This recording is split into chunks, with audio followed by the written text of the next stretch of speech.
오늘 제목은 시온산에 선 어린 양, 이렇게 제목을 잡았습니다. 어린 양이라는 것은 말씀 속에 우리가 익히 알 수 있지만 예수님을 말씀하고 있습니다. 왜 예수님을 어린 양이라 했을까요?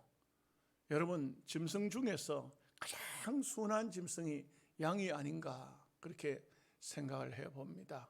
양은요, 그 주인이 양을 잡기 위해서 끌고 와서 목을 따도 주인에게 대항하지 않습니다. 그래서 예수님은 도살장으로 끌려가는 양처럼, 그렇게 순한 양처럼 성경을 보면은 이사야가 그렇게 예언을 했죠. 예수님은 얼마든지 큰 권능으로서 거기 수많은 사람들이 예수님을 대적하는 사람들을, 로마 군병, 유대 군병을 다 무찌를 수 있는 그런 하늘에 12영 더 되는 천사를 불러올 수도 있는 분이지만, 그러나 예수님은 순순히 십자가를 지셨습니다. 베드로가 예수님 앞에 참 특출한 그 영적인 신앙이 먼저 깨어있는 그런 사람이라고 할 수 있습니다. 제자들 중에 영적으로 가장 깨어있었던 사람이 베드로라고 할 수가 있습니다. 그런데도 불구하고 예수님이 예루살렘에 올라가서 바리새인 서기관 장로들에게 핍박받아서 죽어야 된다는 말을 듣는 딱 순간 베드로가 단번에 하는 말이, 이런 일이 주님께 미치지 않기를 원합니다, 이렇게 말을 했어요. 그것은 인간적인 인본주의적인 생각이죠. 예수님께서 즉시로 사탄아 내 뒤로 물러가라, 이렇게 말씀을 하시죠. 예수님은 예루살렘에 올라가서 십자가에 죽으시는 것이 하나님의 뜻입니다. 본인도 인성을 입었기 때문에 인간의 몸을 입고 음식도 잡숫고 주무시기도 하고 이렇게 하셨지만, 그러나 주님께서는 십자가 지시기 전에 겟세마네 동산에서 기도하시면서 하신 말씀이, 이 잔을 내게서 옮기시옵소서, 그러나 나의 원대로 하지 말고 아버지의 뜻대로 되기를 원하나이다. 거기 바로 예수님의 인성을 가지셨다는, 신성을 가졌을 것 같으면 그런 기도할 리가 없어요. 할 필요도 없고. 그런데 이 예수 그리스도는 바로 그렇게 기도하시고, 그리고 그 기도 후에 보면, 성경을 보면 천사들이 와서 돕더라. 드디어 천사가 도와야 됩니다. 우리가 땅 위에 살다가 우리의 삶이 끝이 날 때도 천사가 곁에 옵니다. 와서 하늘나라 데려갈 때 생명이 끝나죠. 끝나는 순간 천사가 돕고 있습니다. 사탄이 달려들면 큰일 나요. 여러분, 예수 안 믿는 사람들 죽을 때 보면은 사탄이 가까이 와서 끌고 가려고 하고 안 끌려가려고 하고 사탄하고 영적으로 싸워요. 근데 영적으로 싸우는데도 마귀한테 얻어맞아요. 얻어맞으니까 막 그 팔 같은 데가, 다리가, 몸이 막 멍이 막 들고, 현장에서 그런 모습을 불신자들의 모습에서 볼 수가 있습니다. 어쨌든 간에 얼마나 벌써 죽음 직전에 다 죽는 겁니다. 지옥을 맛보는 겁니다. 그래서 역사적으로 유명했던 사람들은 교회를 핍박하던 이런 사람들 죽을 때 그 장면을 역사 속에 많이 나타나 있어요. 그래서 예를 들면 영국의 메리 여왕이나 엘리자베스 여왕이나 이런 사람들도 죽을 때 기독교인들을 많이 죽였기 때문에 그 죽는 모습이 처참했고 비참했습니다. 유명한 엘리자베스 여왕 같은 경우는 주의 종을 목사님한테 내가 회개하고 죽어야 되겠다고 그렇게 했던 그런 얘기도 있어요. 나를 5분간만 살려주면은 버킹엄 속에 있는 금은 보화를 다 주겠다고, 이렇게 5분 동안이라도 회개하겠다고. 왜냐하면 그의 눈에는 지옥불이 보였어요. 이렇게 참 세상 사람들은 하나님을 모르기 때문에 온갖 악한 짓을 하지만 마지막 순간에 가면은 마귀가 와서 끌고 갑니다. 성도에게는 천사가 와서 돕습니다. 예수님께 와서 돕듯이 천사가 돕습니다. 그래서 여러분의 삶이 마지막 끝날 때 그때에 굉장히 힘들겠다, 어떻게 될까 염려치 마십시오. 천사가 와서 여러분들을 도우실 것입니다. 우리 육신적인 생명이 끝날 때도 그렇지만, 우리가 예를 들어서 환난의 시기가 와서 순교를 한다 할 때도 천사가 안 도와주면 순교 못해요. 그 뭐 두려움과 걱정, 염려 때문에, 이 죽음의 공포 때문에 예수님을 배신할 수도 있어요. 그런데 그때 되면 또 그때 천사가 와서 마음의 평안을 주고 담대함을 줍니다. 그러면은 승리할 수가 있어요. 근데 이렇게 예수님은 참 권능이 많으신 분이시지만 성경을 통해서 표현되기는 어린 양으로 계속 표현됩니다. 어린 양. 양은요, 싸우는 무기가 자기 몸에 없어요. 양은요, 뿔이 있는 것도 아니고 이빨이 강한 것도 아니고 발이 강한 것도 아니고 무슨 뭐 조그마한 날벌레 같은 것도 다 그 독이 있지 않습니까? 모기 한 마리 물면 그 얼마나 그 가렵고 독합니까? 개미도 물면, 불개미 같은 데 물리면 혼난다고요. 그 뭐 정갈 같은 게 쏘이면 굉장하지 않습니까? 벌도 뭐 여러분 한 벌에게도 쏘여 보십시오. 그거 보통이 아닙니다. 전부 이렇게 독성을 가지고 있는데 양은 그런 게 일체 없어요. 양은 없어요. 양은 어떻게든 간에 아무것도 없어요. 그냥 목자가 끄는 대로 끌려가는 것뿐이에요. 목자가 풀밭으로 인도하면 풀밭으로 가고 물가로 가면 물 먹고, 목자가 인도하는 대로 목자는 부르면 이 양들은 참 순하기 그지없어요. 근데 바로 예수님이 어린 양으로 이 땅에 오셨는데, 어린 양이지만 그러나 그 어린 양이 또 성경 한 부분에서 말씀한 것처럼 우리에게는 우리가 어린 양이 되고 예수님이 또 목자가 되셔서 우리를 이끌고 계시는 거예요. 그래서 예수님이 우리 양들을 위해서 요한복음 10장을 보면은 양을 위해서 목숨을 버리거니와 이렇게 말하죠. 그래서 영적으로 신앙의 구원을 받은 사람 오늘 14만 4천 명이 나오고 시온산에 있었는데 어린 양 앞에 다 섭니다. 그리고 어린 양 앞에 그 노래를, 찬양을 부르는데 이 찬양은 아무나 부르지를 못하고 배우지도 못해요. 왜 그러냐? 왜 배우지도 못하고 아무나 부르지도 못하느냐 하면은 이 어린 양 앞에 부르는 찬송은 속죄 찬송이에요. 속죄 찬송이라는 것은 이 세상 노래는 어떤 노래든지 다 부를 수가 있어요. 못 부를 노래가 어디 있습니까? 무슨 노래를 못 부릅니까? 못 부르는 노래가 없지 않습니까? 예수 안 믿는 사람들도 영화 찍죠.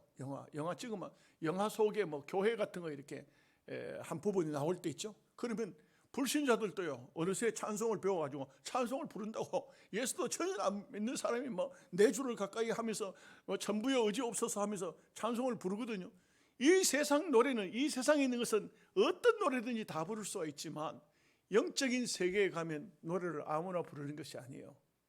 구원받은 백성만 부르는 것인데 그 부르는 찬송은 구원의 찬송이요, 속죄의 찬송이요, 은혜의 찬송이기 때문에 아무나 불러지는 것이 아니에요. 이 세상에서는 구원 못 받는 사람도 찬송 잘 부를 수 있어요. 우리 예수 믿는, 잘 믿는 성도보다도 뭐 음도 정확하고 또 성대도 좋고 뭐 박자 잘 맞고 얼마든지 우리보다 더 잘 부를 수 있지만, 그러나 하늘나라에서 시온산에서 어린 양 앞에서 부르는 찬송은 아무나 부르는 것이 아니에요. 부를 수가 없어요. 따라하지도 못합니다. 심지어 하늘의 천사도 못 부릅니다. 왜냐하면 오직 구원받은 어린 양의 보혈피로 구원받은 성도만 부르는 노래가 14만 4천의 노래요. 새 노래입니다. 이 노래는 이 세상 노래하고 다른 거예요. 이 세상에서 부르는 노래하고는 다른 겁니다. 그야말로 마음속에 감격에 겨워서 너무너무 감사해서, 이거는 천사는 타락해버리면 마귀가 돼버리죠. 천사는, 하늘에 있는 천사는 타락하지 않았습니다. 그렇기 때문에 구원의 감격이 없습니다. 오로지 예수 믿는 성도만이, 주님 어린 양의 보혈피로 속죄받은 자만이 부르는 노래가 새 노래, 하늘나라에서 부르는 영광스러운 노래라고 할 수가 있는 것입니다. 여기 하나님의 백성들은 어린 양이 어디로 인도하든지 따라간다. 사실 또 좀 바꿔놓으면, 우리말로 바꿔놓으면 목자가 인도하는 대로 따라가는 그런 성도가 하나님의 어린 양들이에요. 물론 하나님 앞에서는 예수 그리스도가 속죄주로 할 때 어린 양이었지만 우리가 하나님의 앞에는 다 목자 앞에 양이 아니겠습니까? 우리는 어디로 인도하든지 간에 우리는 다 따라가는 그런 성도가 되어야 됩니다. 그리고 이 성도들이 보면은 14만 4천이 어떤 옷을 입었습니까? 세마포 아닙니까? 세마포, 깨끗한 이 세마포 옷은 말하자면 그 결혼하는 신부가 입는 옷 있죠. 신부가 있는 그런 옷처럼 이렇게 신부의 옷입니다. 신부의 옷. 그런데 이 세마포를 성경은 이렇게 말하죠. 세마포는 저들의 옳은 행실이라. 우리가 뭐 그렇게 옳은 행실을 합니까? 뭐 그렇게 잘 삽니까? 그렇게 깨끗하게 삽니까? 그런데 주님의 보혈로 씻어서 깨끗하다. 한 점 부끄럼도 없고 흠도 없고 어떤 것도 거기에 티나 주름 잡힌 것이 없는 그런 깨끗한 옷을 입고 14만 4천 명 신구약의 대표자들이 14만 4천이에요. 이 모든 신구약 성도들이 영적인 숫자예요. 14만 4천은. 이단들은 자기네들 교인이 14만 4천만 차면은 세상 종말이 온다고 이만희도 그렇게 말하고, 옛날에 뭐 이단들 보면 전부 다 그렇게 말. 그거는 영적인 숫자예요. 14만 4천은 구약의 성도, 신약의 성도, 동서양을 가리지 않고 이 지상에 있는 모든 성도를 동일하게 영적인 숫자로 14만 4천이라고 이렇게 말을 하고 있는 것입니다. 그런데 물론 뭐 유대인들을 가르쳐 입맞은 자 14만 4천으로 성경이 나오지만 그 사람들은 유대인들을 14만 4천도 영적인 숫자예요. 구원하는 숫자가 절대 14만 4천 명을 구원하는 것이 아니고 훨씬 더 많은 숫자일 수도 있고 또 훨씬 더 넓게 볼 수도 있는 것입니다. 그러나 분명한 사실은 우리가 참 어린 양 앞에 시온산에 서서 그 거룩한 주님 앞에서 찬양을 부르는 그 감격스러운 때가 온다 이 말이죠. 우리 시대에 언제든지 우리가 땅 위에 생명이 끝이 나면은 그렇게 들어갈 것입니다. 여러분, 시대가 어느 때가 제일 좋은 시대입니까? 어느 때? 여러분들이 이 땅 위에 태어나서 지금 예수님을 믿는데 여러분은 아셔야 됩니다. 이걸 깨달아야 돼요. 지금 우리가 살고 있는 이 시기가, 이 시대가 나에게, 여러분에게 가장 좋은 때입니다. 여러분 한번 생각해 보세요. 조선시대에 태어났을 것 같으면 하나님 알지도 못해요. 전혀 알지도 못하고 살다가 그냥 예수 그냥 아무것도 모릅니다. 결코 뭐 알아봤자 우상, 불교, 뭐예요 이런 거. 저 중동에 태어났으면 어떻게 됩니까? 전부 마호메, 대해교 이런 것밖에 없어요. 그런데 우리가 이 세상 가운데서도 이 조그만 대한민국이지만 거기도 북쪽이 아니고 남쪽에서 태어나서 예수님을 믿어서 하나님의 자녀가 됐다는 이 자체가 얼마나 귀중한 축복이고 은혜인 것입니까? 우리가요 다 성도들 다 귀하게 생각해야 돼요. 왜 그러냐면 우리 시대, 같은 시대에 저나 여러분이나 같은 시대에 예수를 믿는 거 아닙니까? 이거 얼마나 귀한, 참 영적으로 형제입니까? 얼마나 귀한 겁니까? 앞서 예수 믿다가 돌아가신 아브라함도 귀하고 다윗도 귀하지만 뭐 우리가 아브라함의 얼굴을 압니까? 다윗의 얼굴을 압니까? 구원받아 천국에 가면 물론 뭐 아이고 아브라함 할아버지 안녕하십니까 할란지 모르겠는데, 그러나 사실은 우리가 가장 귀중한 존재들이에요. 여러분, 우리가 신앙생활하면서 뭐 하나님 복을 넘치게 주옵소서, 넘치게 안 받아도 돼요. 좀 덜 받아도 됩니다. 좀 부족한 것이 오히려 좋습니다. 부족하면은 자꾸 뭘 채우려고 하는데, 채우려고 열심히 하는데 넘쳐버리면요 나태해지기 쉽습니다. 그렇기 때문에 우리는 언제든지 모든 방면에서 조금 부족을 느끼지만 그래도 하나님 앞에 감사하는 삶을 사는 것은 매우 중요합니다. 그래서 조금 여러분들이 생활과 삶 속에 모든 게 조금씩 부족하죠. 좀 더 있으면 좋겠죠. 물질도 좀 더 있으면 좋겠고, 지식도 좀 더 있으면 좋겠고, 여러분의 자리에서도 조금 더 높이 올라가면 좋겠고, 그러나 그 올라가도 또 조금 모자래. 항상 그 어떤 선전 하나 잘 하더만 2%가 부족하다고. 그런 말 안 들어봤어요? 2% 부족. 생수가 그렇게 나왔더만. 우리가 이 땅 위에 사는 삶 속에는 조금 부족한 것 같지만 그래도 정말 이런 기도를 해야 돼요. 하나님, 이 시대에 태어나서 이 시대에 예수를 믿게 해주셔서, 이 시대에 특별히 다른 데도 아니고 영양 서북교회에서 예수 믿게 해주셔서 정말 감사합니다. 이런 마음을 가져야 돼요. 여러분이 요한계시록에는 아주 극명하게 두 갈래를 딱 해놓은, 제가 지금 새벽 기도로 잠언서를 하거든요. 잠언서에도 계속 나오는 게 두 갈래예요. 두 갈래. 악인과 선인, 선인과 악인. 이게 말하고 이 세상도요 전부 전체적으로 놓고 보면 악인과 선인으로 다 갈라져요. 하나님의 사랑과 불신자로 갈라져요. 그런데 보면 하나님의 백성은 아주 지극히 미약하고 적고 어린 양이라요. 그래서 예수님께서 하신 말씀이 내가 너희를 세상에 보내는데 너희를 보내는 것이 이리떼 속에 보내는 양과 같다. 이리떼 속에 양이 들어가면 어떻게 되겠어요? 그래서 주님께서 하신 말씀이 뱀처럼 지혜롭고 그 다음에는 비둘기처럼 순결해라. 그렇게 이리떼 속에 들어가더라도 뱀처럼 지혜로워야 되고 비둘기처럼 순결해야 된다. 내가 너희를 보내는 것이 어린 양을 보내는 것과 같다. 이리떼라. 짐승떼. 여러분 세상 사람들이요 스스로 자기네들도 짐승이라는 것을 잘 알아요. 보면은 사람들 중에 욕할 때 보면은 막 그런 말들 많이 하지 않습니까? 우리 그리스도인들이 정말 이 땅에 사는 삶을 지혜롭게 살아야 되는 것이 할 수 있으면 감사해야 되고 할 수 있으면 성경 말씀처럼 기뻐해야 되고 어떻게든 간에 이 세상 속에 살면서 하나님의 사람으로 살아야 돼요. 지금요 저는 볼 때 계속 이제 코로나 시대가 되다 보니까 또 저도 건강도 좀 많이 챙겨야 되고 해서 늘 집에서 책을 이렇게 보고 하는데 거의 예배가 없는 날은 거의 하루 종일 잠자기 30분 전까지 책을 이렇게 보고 공부를 하고 이렇게 합니다. 그 공부를 해야 되는 것은 제가 보니까 이런 때가 가장 좋은 것 같아요.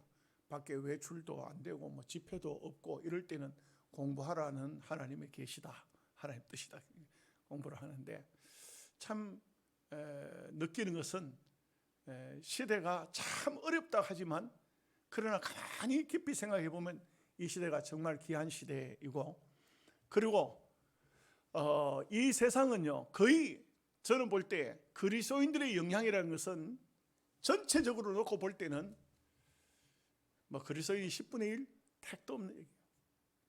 0.5% 택도 없는 것 같아요. 이 세계 인구 70몇 억 가운데서 진짜 그리스도인이 얼마 될까요? 나는 목사님들 중에 보면 로마 캐톨릭 천주교를 갖다가 굉장히 옹호하는 분들 그래가지고 신부들 이야기도 하고 또 테레사 수녀 맨날 가지고 나오고 이런 사람들 보면 난 이상한 것 같아요. 그 근본이요 이 세상의 모든 사탄의 세력과 하나님의 세력 가운데 사탄의 세력의 그 근본이 로마 캐톨릭이래요. 사탄의 세력이 그 근본이 로마 카톨릭이라고요. 이게 로마 캐톨릭을 연구를 해볼수록 이거 무서운 집단이다. 이거 대단한 집단이다.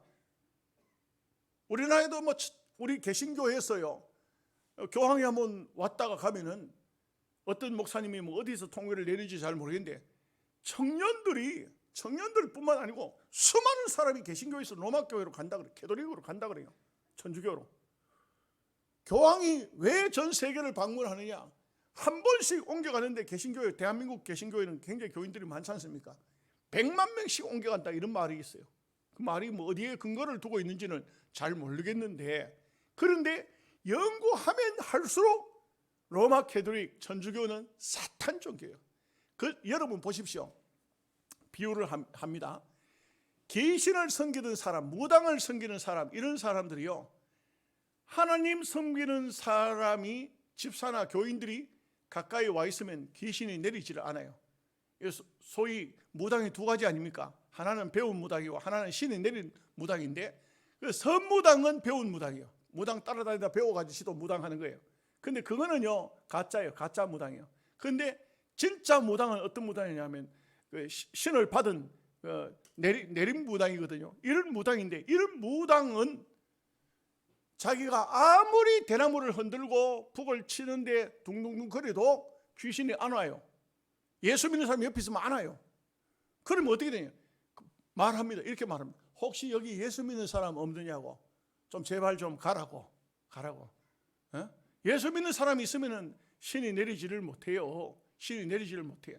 그러면 그 무당이 아하 내가 섬기는 귀신님보다는 하나님이 훨씬 더 큰 신이시구나, 훨씬 더 진짜 신이구나 해서 돌았습니까? 안 돌았습니다. 안 돌았습니다. 여러분, 사람이라는 것은 우리가 정말, 저는 볼 때 그래요. 지금도 우리 총회에 불이 붙었어요. 총회 신학교에 불이 붙었는데 뭐냐면 이 재단 이사가 15명인데 그 재단 이사 15명 중에서 3명을 여자 이사를 들러라는 것입니다. 그래서 우리 총회는 거부합니다. 안 됩니다. 여자 이사 둘 수 없습니다. 그러니까 그 문교부에서 뭐라고 하냐면, 대한민국의 어느 교단이든 간에 여자 이사를 다 들어갔는데 왜 총신대학교만 들어가지 않느냐? 아니요. 합신하고 고신하고 총신하고 세 군데만 여자 이사를 안 둬요. 그런데 다른 데는 이미 그들이 이사 제도가 딱 자리를 잡아서 우리는 한번 간선 이사로 넘어갔다가 왔지 않습니까?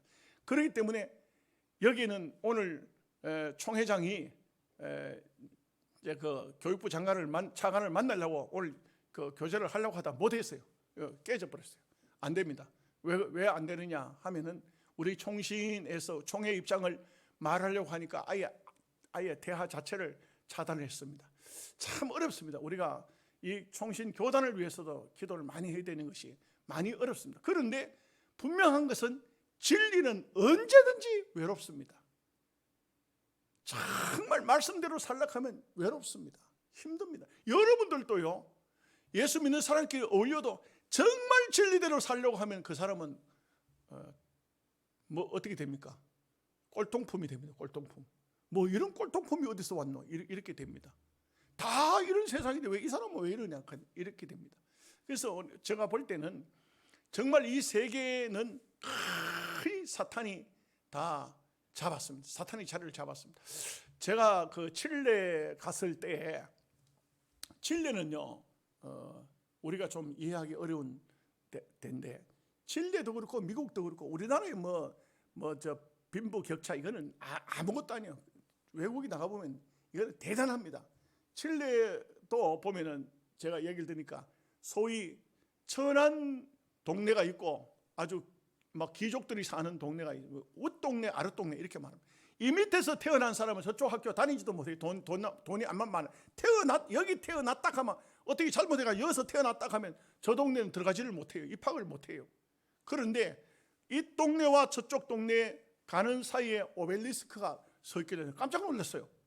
그래가지고 내가 우리 그때 김성환 목사 보고, 김 목사 저게 뭔지 아나? 모르겠는데요. 저거는 오벨리스크야.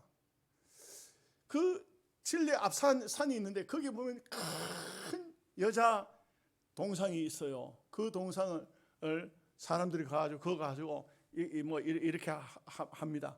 그 마리아 상인 줄 아는.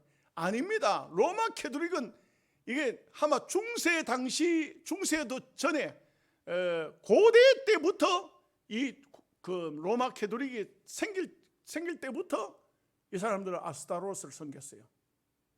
그렇기 때문에 태양신을 섬겼는데 하늘의 항우라고 말합니다. 하늘의 항우라고 말하고, 그 사람들은요 절대 예수님이 그 안에 있는 것 같지만 예수님은 없습니다. 예수님의 모친 마리아를 섬기는 것 같지만 사실은 귀신을 섬기는 겁니다. 아스타로. 성경에서 나오는 여신 바알과 아세라, 이 아세라가 아스타롯입니다. 아스타롯. 지금도 전 세계적으로 아스타롯이 없는 데가 없어요. 저는요 그것을 이렇게 목사다 보니까 자세히 보지 않습니까? 보면은 그러면요 어디든지 있어요. 아르헨티나에 공항에 갔는데 그 앞에도 있어요. 오벨리스크가 있어요. 그 뭐냐? 태양신, 하늘의 여왕을 섬기는 신전이에요. 이게 유럽에도 있고요, 미국에도 천지고 프랑스에도 있고 독일도 있고 없는 데가 없어요. 근데 이거 보면 희한한 것이요, 이게 지금 약탈 문화로 가는데 옛날 애굽에 쳐들어가서 피라미드를 뜯어가지고 그 피라미드를 가지고 오벨리스크를 잘 지어놓은 데가 세계 곳곳에, 여러분 한번 유튜브에 들어가서 오벨리스크 한번 탁 쳐보십시오. 얼마나 세계 곳곳에 서 있는지 몰라요. 그런데 가난한 나라들은 어떻게 하냐면 직접 만들죠.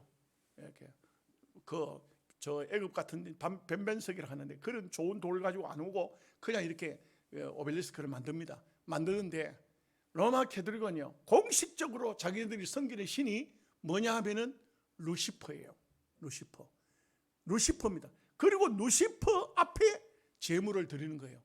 제물. 그것이 바로 루시퍼를 대신한 것이 하늘의 항우라고요. 누구냐? 그 사람들은 마리아라고 하지만 마리아가 아니죠. 귀신이죠. 사탄이죠. 그렇게 합니다. 오늘 영상을 한번 제가 전에부터 말씀을 드렸는데 한번 보신 분도 있겠지만 한번 준비하라고 했습니다.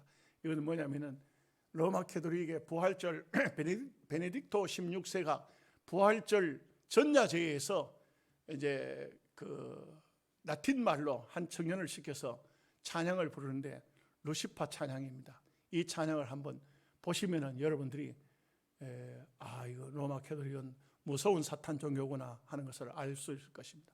준비됐으면 틀어주세요.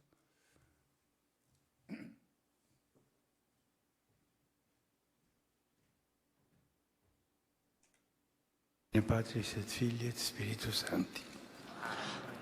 Pax vobis.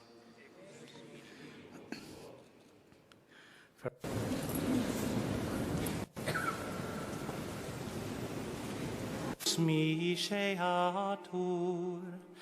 flammas eius Lucifer matutinus indeniat ille in quam Lucifer qui nescit occasum Christus filius tuus qui regressus ab inferis humano generis serenus iluxit, et tecum vivit et regnat in saecula saeculorum.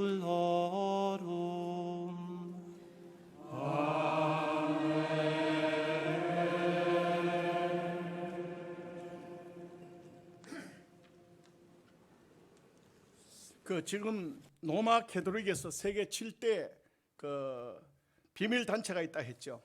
제일 비밀 단체 제일 1번이 뭐냐면 프리메이션인데, 프리메이션은요 내가 그 프리메이션의 명단을 쭉 보니까 지금까지 미국의 대통령들 중에 프리메이션 회원이 아니었던 사람이 없어요. 프리메이션에 안 들어가면 총 맞아 죽는다니까요. 링컨이 죽었고 케네디가 죽고, 이건 뭘 말하고 있냐면 이 프리메이션이 전체 정치계 세계의 판도를 딱 쥐고 있어요. 그 다음에 일루미나타라고 있는데, 이거는 문학에 말씀드렸던 것처럼 싸이라든지 이런 사람들이 거기에 들어가 있는 사람들이고요. 그리고 그 다음에 보면요, 스켈 앤 본즈라는 게 있고, 장미 십자단이 있고, 빌더버그라는 것이 있고, 시온파가 있고, 성당 기사단이라는 것이 있어요. 7가지의 비밀 단체가 있는데, 여기는요 이 비밀 단체는 전 세계가 두려운 공포의 대상입니다. 여기에는요 누구도 도전하지 못하고, 누구도 거기에 대해서 파헤치지 못하고, 누구도 거기에 대해서 어떤 딴지를 걸 수가 없는 세계 단체입니다. 무서운 단체가 바로 이런 로마 캐톨릭 속에 7단체가 있습니다. 개신교회가 그런 단체가 있느냐? 개신교회 해봐야 웃기는 것이 WCC, WEA 전부 다 그 뒤에는 뭐가 있냐? 로마 캐톨릭이 있어요. 개신교 안에도 들어보내는 로마 캐톨릭이 있어요. 나는 그 말이 안 맞기를 바라는데, 정말 맞지 않았으면 좋겠다 싶고 안 맞기를 바라는데, 빌리 그레함 목사도 바로 로마 캐톨릭에 소속된 사람이랍니다. 그 일루미니타에 거기에 소속된 사람이라고 이렇게 나와 있더라고요. 그래서 그게 안 맞기를 바라는 마음입니다만, 이럴 정도로 전 세계는 거의 사탄화되어 있는 상태고, 우리는 이런 때에 우리가 신앙생활을 하고 있으니까 우리는 정말 조심해서 잘 믿음의 생활을 해야 되겠다 싶습니다. 이제 본문으로 보도록 하시겠습니다. 1절 말씀을 다 함께 같이 읽겠습니다. 또 내가 보니 보라, 어린 양이 세원산에 섰고 그와 함께 14만 4천이 서 있는데, 그들의 이마에는 어린 양의 이름과 그 아버지의 이름을 쓴 것이 있더라. 여러분, 사탄도 이마에 다 인을 치고 오른손에다가 인을 쳐서, 지금 제가 지난 주일날 오후에 짧은 설교를 했습니다만 베르칩이라는 것을 가지고 들어왔지 않습니까? 들어와 있는데 지금은 뭐 보면은 우리 어느 정도까지 갈 때까지 우리의 생애가 다 될런지는 알 수 없지만 거의 마지막 종말에 오기 직전까지 우리가 와 있다 하는 것을 알 수가 있어요. 베르칩을 바로 회전시킬 수 있는 게 666 짐승표가 될 수가 있습니다. 그런데 우리 눈에는 안 보이지만, 우리가 보이지 않지만 반드시 하나님 백성들의 이마에도 어린 양의 이름이 있고, 그리고 아버지가 쓴 이름이 있다. 구원받은 백성에게도 인침이 있고 사탄의 사람에게도 인침이 있다. 여러분 그걸 아셔야 돼요. 그래서 우리가 하나님 백성은 대단히 귀중한 것입니다. 하나님 백성 한 사람 한 사람이 얼마나 소중한 존재고 귀중한 존재인가. 여기에 시온산 가는 것은, 물론 시온산은 시온성, 예루살렘 성을 말하고 시온산, 예루살렘 성 뒤 산을 갖다가 시온산이라고 해요. 그러나 여기는 그 산이 아닙니다. 영적으로 볼 때 하나님의 시온산을 의미하고 있는 것이죠.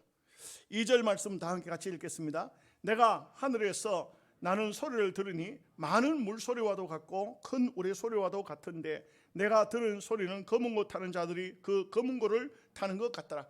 그러니까 이 구원받은 성도들이 부르는 노래 소리가 얼마나 우렁찬지, 많은 물소리 같고 큰 우레소리 같고 검은 고 소리 같더라.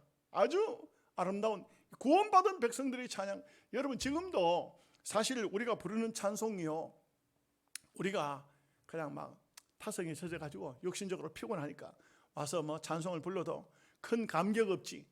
정말 은혜를 받고 난 다음에 찬송을 불러보면 찬송 가사 하나 한 구절 한 구절이 마음에 와 닿을 때 말로 다 못할 감격을 억제할 수 없을 정도로 이 찬송이라는 것이 대단한 것입니다. 왜냐하면 다 은혜 받은 성도들이 쓴 가사 아닙니까? 찬송가가 거기에 곡이 붙은 거 아닙니까? 그런데 하물며 구원받은 성도들이 하늘나라가 찬송할 때 어떤 찬송을 부르겠습니까? 어떤 찬송을 부르겠습니까?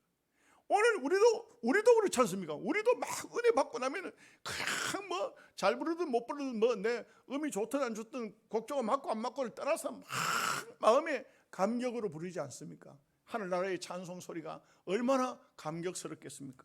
3절 말씀 보겠습니다. 그들이 보좌 앞과 내 생물과 장로들 앞에서 새 노래를 부르니 땅에서 성령을 받은 14만 4천 밖에는 능히 이 노래를 배울 자가 없더라. 다른 사람은 배울 수가 없어요. 왜냐하면 세상 사람은 거기 오지도 않지만은 배울 수 없는 노래입니다. 왜? 속죄함 받은, 구원함을 받은, 은혜를 입은 성도들이 부르는 노래이기 때문에 그렇습니다. 사실상요, 우리 성도들이 지금은 말씀드린 것처럼 세상이 너무 피곤하고 육신적으로 살아가려기 힘들고 또 막 세상 속에서 살다 보면 싸워야 되고, 뭐와 싸웁니까? 죄와 싸우고 마귀와 싸우고 자기 자신과 싸워야 되고, 이러다 보니까 전투적인 자세가 돼가지고 감격은 어디 가고 없고 형식적으로 노래를 부르는 경우가 있지만, 사실은 정말 우리가 구원받은 백성이라면 교회 왔을 때 정말 하나님 앞에 좀 기도 좀 많이 하고 이런 찬송을 불러야 돼요. 참 구원의 노래, 이 감격스러운 찬양을 할 수 있어야 됩니다. 4절 말씀 보겠습니다. 같이 읽습니다. 이 사람들은 여자와 더불어 더럽히지 아니하고 순결한 자라. 어린 양이 어디로 인도하든지 따라가는 자며 사람 가운데서 속량함을 받아 처음 익은 열매로 하나님과 어린 양에게 속한 자이들이니. 여러분 여기에 이걸 가지고 엉뚱하게 해석하는 사람도 있어요. 여기 14만 4천은 결혼하지 않은 사람이다. 아닙니다. 세상과 어린 여자와 더불어 더럽히지 않았다는 것은 여기 여자를 세상으로 말하고 있습니다. 말하자면은 이 여자는 세상은 사탄은 이 귀신 마귀 이런 데 접하지 않고 하나님의 백성으로 산 사람을 여자와 더럽히지 아니한, 사탄에게 물들지 아니한 거룩한 하나님의 자녀로 말씀하고 있는 것입니다. 그래서 우리 성도는 그야말로 하나님 앞에 얼마나 예수 그리스도를 통해서 거룩성을 소유하고 있어야 되는가 하는 것을 말해주고 있는 것입니다. 5절 말씀 같이 읽겠습니다. 그 입에 거짓말이 없고 흠이 없는 자들이었더라. 여러분 여기에 참 우리가 계속 여기 잠언서를 배우면서도 걸립니다만, 여기에 많이 걸려요. 여기에 뭐냐 하면, 왜 우리가, 여러분도 그렇습니까? 아마 그럴 거예요. 저도 그렇습니다. 뭐냐 하면은 마음에 걸리는 게 뭐냐면 거짓말입니다. 거짓말. 이 계명에도 틀림없이 계명에 거짓 증거하는 것은 아주 무서운 죄로 십계명 속에 들어가 있는데도 불구하고, 우리가 참 보면은 사람과 많은 대화를 하거나 이렇게 뭘 하다 보면은 나도 모르게 내 속에 재성이 들어앉아 있어 가지고 내게 조금만 유익하게 하기 위해서는 거짓말을 거기에 보태서 한다 이거죠. 거짓말은. 그런데 우리는요, 정말 구원받고 은혜 받은 성도답게 여기에서 자유를 누릴 수 있도록 노력을 해야 돼요. 하나님, 어떻게든 간에 내 마음을 깨끗하게 해서, 내 마음을 정결하게 주님 보혈피로 씻어서 내 입에서 나오는 말이 진실된 말만 나오게 해주세요. 내 입에서 거짓이 섞여 나오지 않도록 해주세요. 이거 평생 기도해야 됩니다. 평생. 하루 이틀 기도해가지고 그래 되는 게 아니에요. 정말 우리는 진실만 말할 수 있도록, 거짓 말을 하지 않도록 그렇게 해야 됩니다. 저는 목사지만 정말 제가 이 기도 많이 합니다. 하나님, 정직하게 해주세요. 진실하게 해주세요. 도와주세요. 목사답게 살게 해주세요. 이 기도합니다. 목사들이 기도하는데 여러분 기도 안 해도 되겠어요? 그렇게 하면 안 되죠. 다 기도해야 됩니다. 우리는요, 다 부패된 것이 속에 들어앉아 있어요. 아담의 피가 흐르고 있어요. 피가 예수님의 보혈피로 천국 갈 때나 완전하게 완벽하게 구원론 배워보면 영화의 세계, 영화의 세계에 들어갈 때 정말 깨끗하게 들어가지만, 이 세상에 사는 동안에는 이 세상 혼탁하고 더럽고 추한 이 세상엔 마치 연탄 창고와 같은데 거기 흰 옷 입고 앞만 조심해 보십시오. 또 검정이 또 묻잖아요, 몸에. 그러듯이 우리는 이 세상에서는 참 늘 조심 그리고 씻고 닦고 늘 깨끗하게 노력을 최선을 다해야 됩니다. 6절 말씀 보겠습니다.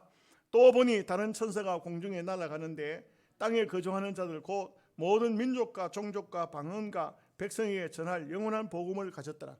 어떤 천사가 이런 귀한 복음을 가지고 날아간다. 여러분, 우리가 지금 요 성경을 배우고 있는데 어떤 것인지 아십니까? 성경이 인재앙이 벌어지고 나팔재앙이 벌어지고 대접재앙이 벌어지기 전 중간이에요. 중간. 여러분, 요한계시록 지금까지 배우면서 여러분들이 계시록에 대해서 내용을 배워오신 것을 알죠? 큰 대환란의 중간에 여기 막간에 이런 현상이 나타나는 거예요.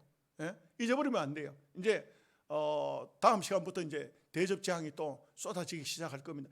왜냐하면 말씀을 계속 들었지만 하나님이 세상을 창조하셨고 하나님이 세상을 마지막 끝을 냅니다. 마무리를 짓습니다. 그 마무리 짓는 것이 요한계시록이라고요. 그러니까 우리가 그걸 잘 배워야 돼요. 잘 봐야 돼요. 창조의 역사만 공부하는 것이 아니에요.